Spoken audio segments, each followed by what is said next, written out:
You are welcome to Literature Hub 247, a free online literature class. My name is Folahan Oyelekan, and this video is about an African novel titled Redemption Road, written by Elma Shaw. Earlier on this platform, we've discussed chapters 1 to 14 of this novel, as well as the plot summary and the character analysis. This is chapters 15 and 16.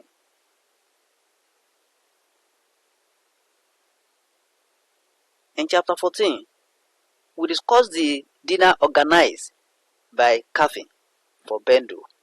That is the surprise dinner to show his love for Bendu. But while the merriment was going on, somebody broke into Bendu's apartment. This chapter refers the person that broke into her apartment and the mission of the person. Redemption Road by Elma Shaw, chapter 15. This chapter is about the kidnap of Bendu by Mrs. Vani, Cobra. Mrs. Vani is also known as Cobra. Mrs. Vani parks his car some distance away from Bendu's house. He instructs Ware, his driver, as he sees Calvin driving away from Bendu's house to kick the vehicle at exactly 8:05 p.m. At this hour, the sidewalks and the road traffic are clear. He says he should start moving when the gate is open. Vani envisages that Bendu will be forced out of the house when she discovers that her house has been broken into. So, this refers to us that it is Vani that broke into Bendu's house. And he did that just to force Bendu out of the house so that he will be able to kidnap her. When Bendu and Calvin are having dinner, that the merriment goes on, Mrs. Vani has broken into Bendu's house. Vani inhaled some quantities of drugs while waiting. Some minutes later, Bendu rushes out of the house with 2 security men guarding her. He instructs Ware to drive past them as he hides in the car. That is a Cobra. He tells him to drop him somewhere and then drive back. Ware drops Vani and drives back towards Bendu. Vani walks slowly with his pistol hidden under his trousers. The drug is already working on him. He wonders whether Bendu wants to run to the police or one of her friends. He determines to snub life out of her, that is to kill Bendu. Vani waits for some time before he sees Ware approaching with Bendu in the car. Ware pulls up beside Vani and Bendu screams as she sees him. Vani later blindfolds her and uses the duct tape to seal her mouth. Now, it is when Bendu sees Vani that she understands what is going on. Despite the grief by Vani, Bendu still struggles to free herself. Ware drives slowly so as not to attract attention. Vani also brings out his gun and points it at her. He asks whether Bendu realizes the kind of trouble she has put him in. He hits her head with the butt of the gun. Blood oozes out of her head, above her left ear. Ware cautions his boss not to kill Bendu. Vani replies to Ware to concentrate on driving, that it doesn't concern him. Vani locks the door on Bendu's side, keeps the gun under the seat to free his hands. He then covers her eyes with the blindfold and ties it tightly behind her head. Bendu feels the pain of the injury and cries. She sits quietly on the floor of the back seat. Vani says Bendu's friends are chasing him about the town when he's supposed to be preparing for a big engagement the following day. He has that he's running about to scuttle her plan and put her hand to it. The car heads towards the beach behind Sophie's, a once popular ice cream parlor which was destroyed during the war. The place is deserted as all the buildings in the area are equally destroyed and overgrown with weeds. That's part of the aftermath of the war. The vehicle reached the beach and parked facing the ocean. The moon lit up and the ocean activities went on. Vanny gets out of the taxi and asks where to come and sit beside him on the bonnet of the car. Vanny brings out a DJ and smokes.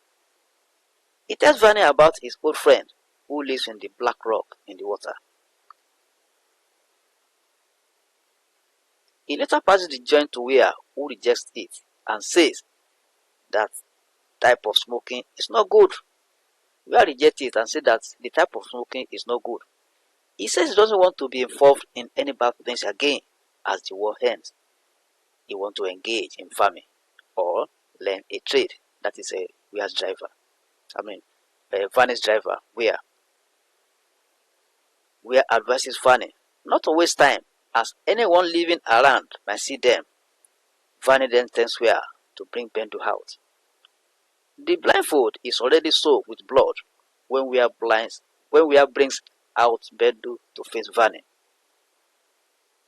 She has been wounded by the gun that was hit on her head. Vanny removes the duct tape from her mouth and pushes her down into the sand. Bendu screams at the top of her voice, and Vanny grabs her throat and covers her mouth. Vanny notices some candles lit in the distance. He wonders if they were there before. As Bendu continues struggling, he searches for the duct tape thrown on the ground, but it's already covered with sand. Vanny presses her close to him, tightens his grip on her mouth, and forces her towards the lagoon. Vanny presses her close to him, tightens his grips on her mouth, and forces her towards the lagoon. That is chapter 15. Now chapter 16. In this chapter, Bendu is still in captivity and she struggles for her freedom. She feels more pain as the salty droplets in the hair drop on the cut on her head. She wonders whether Cobra wants to drown her as he pushes her towards the water. Maybe he will shoot her first. She hopes somebody will have heard her scream. The sound of the waves is becoming louder, and Bendu feels the water around her ankles. Vanny later sits her down in the sand facing the ocean.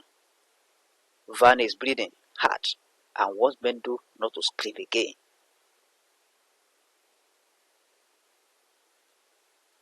Vanny holds Bendu's hand behind her back and unties her blindfold. She wants her not to look back as she tries to look around. She keeps her head still and her hand with her eyes. She couldn't easily identify the beach, but she guesses they are in Single or Kongoton. Bendu sees a huge black rock and a large ship appears on the horizon. Cobra strikes a match and smokes marijuana. This gives Bendu the signal that she's in big trouble. Bendu asks him what he wants. He didn't respond to the question. Vanny moves away from Bendu and sits about 6 meters away from her. She hears him cock the gun. The driver is at a distance from him. Vanny wants her not to turn around and point the guns at her. She immediately turns back towards the ocean. Vanny gives two options to Bendu, either to kill her and throw her into the ocean, or she drops the charges against him. She wants her not to respond immediately before losing his patience.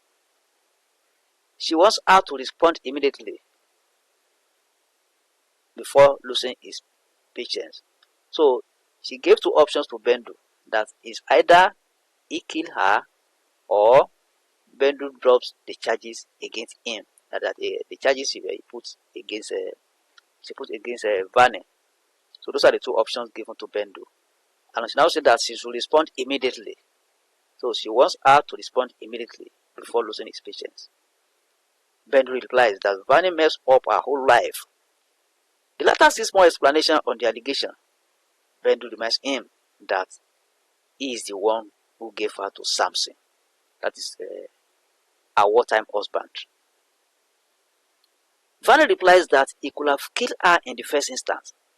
She wouldn't have come around to spoil him now.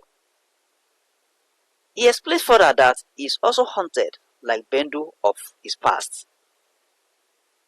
He is now shaking, that Bendu hardly hears what he's saying. That is Vani.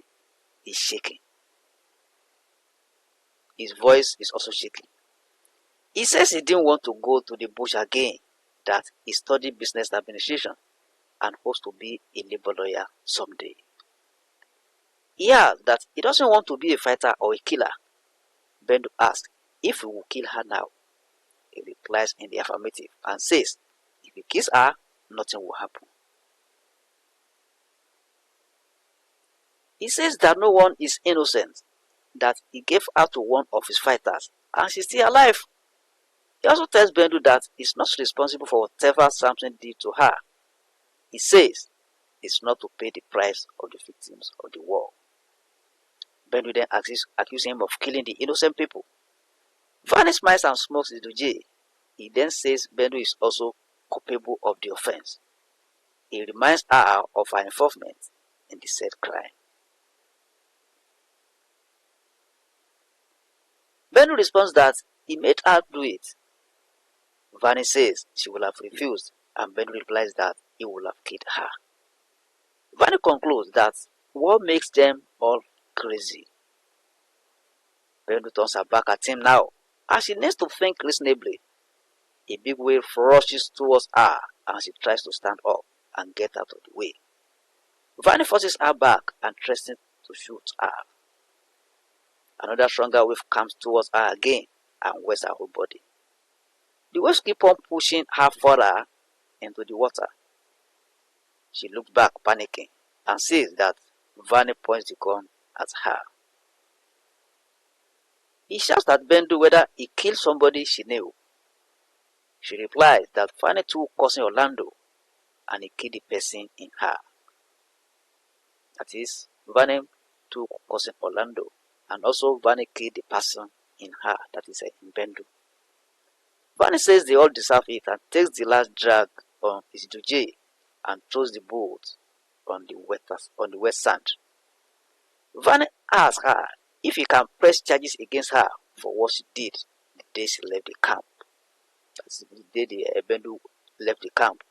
Vani asks her if he can press charges against her for what she did the day she left the camp. Bendu replies that she didn't have a choice. Before she could explain further, another stronger wave came and pushed her further. She immediately shouts at Vani to allow her to stand up as she's drowning. Vani threatens to defeat the atrocities perpetrated by Bendu during the war to her people, or she dropped the charges. Bendu tries to pull herself up, sure, but finds it difficult. Vani is trying to blackmail Bendu there. He say that he threatens to defeat the atrocities perpetrated by Bendu during the war to her people, or she drops the charges. In the process, she sees the taxi driver pacing all around as if confused. Cobra turns towards Bendu's views and asks her the whereabouts of the driver. Bendu lies to him that he has shot the driver. Remember, Mamusu told Bendu while at the Duluma camp that whenever the Cobra is, whenever he has taken his drug, he may not know what he's doing again. That is why Bendu lied that he has shot the driver dead. He turns backward and grabs his head. He shouts, kneels down and looks at Bendu and then where he last saw where. He turns toward the ocean again and pulls out the drugs in his pocket. Bendu is submerged in the water to the neck. She sees Vani rushing back toward her. She quickly gets her tight hands under the water and raises her legs. Her hands are now in the front. Vani is surprised that Bendu is on her 2 feet, unknown to him that her hands are now in the front, but the hands are still tied. Bendu then folds the hands into fists and hits his face and blinds it with a handful of coarse wet sand. Vane couldn't see. He drops the gun and flings his hand to hit Bendu. His hand couldn't reach her. He then runs towards the wave to wash the sand off his eyes. Bendu sees the driver coming and running towards her. She goes back to Vane and hits him on the neck as she was taught by her boss at diploma camp. Vane falls unconscious and she picks the gun before the driver reaches them. Bendu turns and points the gun at the driver, who stops and surrenders. She commands the driver to raise Vane up with her hands on the trigger. Where the driver drags Vane to the dry sand off the beach. She then tells him to find something to cut the binding around her wrist. The driver brings out a knife from Vane's pocket to cut the cloth used to tie her wrist. The driver keeps on repeating, "Nothing spoiled," quote unquote, and urges Bendu to go before Vane wakes up. She hurries towards the road but stops halfway and calls the driver. She tells him to give him the car key. He reluctantly releases the key but begs her not to take the car. Bendu replies that she only needs the car key. Bendu avoids the bushy shortcut so that she will not be mistaken for a thief or miss the road. She jogged along the dusty road until she reached Tuman Boulevard. She tries to avoid checkpoints. She tries to rack her brain whether there is a checkpoint along the road. She later resolved that the fear of Vane is greater than that of the security at the checkpoint. She then moves on. So that is chapter 16. So if you are new on this platform, try and click on the subscribe button and the bell icon so that you have access to all our videos. Whenever any video is produced, you are going to be notified. You are free to share our videos on any social media platform. Like the video, share it, invite your friends to join us. If you have any question, just send it to the comment section there. Teachers in the house, introduce your students to this platform. Let's meet in the next class.